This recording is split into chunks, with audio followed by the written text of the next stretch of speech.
नमस्कार, मी जगदीश गौड। या व्हिडिओमध्ये देखील आपण चर्चा करणार आहोत विकृत मानसिकतेच्या लोकांची।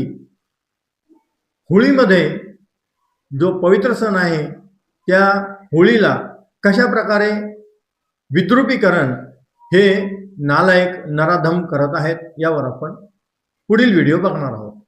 आणि फक्त हाच नाही तर मी अनेक व्हिडिओ तुमच्या समोर आणणार आहेत जे तुम्ही बघा आणि विचार करा की हे विकृत लोक कशा प्रकारे आपल्या हिंदू सणांना बदनाम करत आहेत, फक्त देशात नाही अगदी विदेशामध्ये देखील।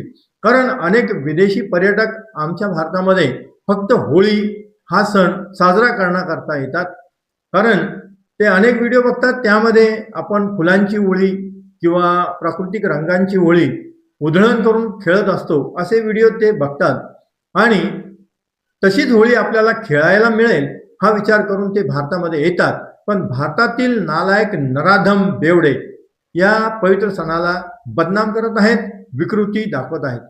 आता हा एक बेवडा बघा, याने एका तरुणीला उचललं आहे आणि नालीमध्ये टाकलं। नालीमध्ये टाकत असताना ती पार नालीमध्ये बुडाली आहे आणि हा बेवडा त्याच्या वर पडला आहे। तिच्या तोंडामध्ये, नाकामध्ये, डोळ्यामध्ये ते घाणेरडं नालीचं पाणी गेलंय आणि ती तडफडते, तळमळते। तिला वाटतं की आपला जीव जातो की काय, म्हणून ती त्याला ओढते, पकडते, आधार शोधते आणि अशात हा मूर्ख तिला पुन्हा बुडवतोय। आणि जेव्हा हा बाहेर निघतो ती पुन्हा उठून आधार घेऊन बाहेर निघण्याचा प्रयत्न करते तेव्हा हा मूर्ख पुन्हा तिला लात मारून त्या नालीमध्ये टाकतो। काय ही विकृती आहे। वळूयात दुसऱ्या व्हिडिओकडे। या व्हिडिओमध्ये हे दोन बेवडे त्या मुलीच्या तोंडावर तो फॉग स्प्रे काहीतरी मारत आहेत। तिच्या डोळ्यामध्ये, नाकामध्ये, तोंडामध्ये हा स्प्रे गेलेला आहे आणि हा स्प्रे तिच्या तोंडामध्ये, नाकामध्ये गेल्याने तिला श्वास घ्यायला त्रास होतोय। ती जोर जोरात रडते, तिचा आवाज ऐका। ती डोळ्यात तो स्प्रे गेल्यामुळे तिला काही दिसत नाहीये आणि जवळच गॅलरी आहे आणि गॅलरीमधून पडण्याची तिच्या मनामध्ये भीती असल्याने ती कसा तरी आधार घेऊन तिथे उभी आहे। ती जोर जोरात रडत आहे, पण या दोन बेवड्यांना तिचा आवाज येत नाहीये, तिची व्याकुलता दिसत नाहीये आणि हे बेवडे सतत तिच्या तोंडावर, चेहऱ्यावर, डोक्यावर तो काय स्प्रे मारत आहेत।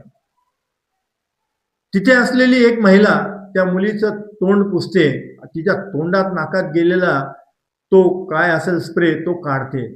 ते काय आहे मला माहित नाही, कारण आमची परंपरा ही नाहीच आहे। आम्ही प्रत्येक सण हा पवित्र्याने आणि आमच्या संस्कृतीप्रमाणे साजरा करतो। यामुळे हे विकृत चाळे आमच्या घरामध्ये, आमच्या परिवारामध्ये नाही आहेत आणि त्यामुळे अनेक विकृत लोक आम्हाला दूर ठेवतात, ते आमच्या जवळ येत नाहीत, त्यांना आमचा राग देखील येत असतो।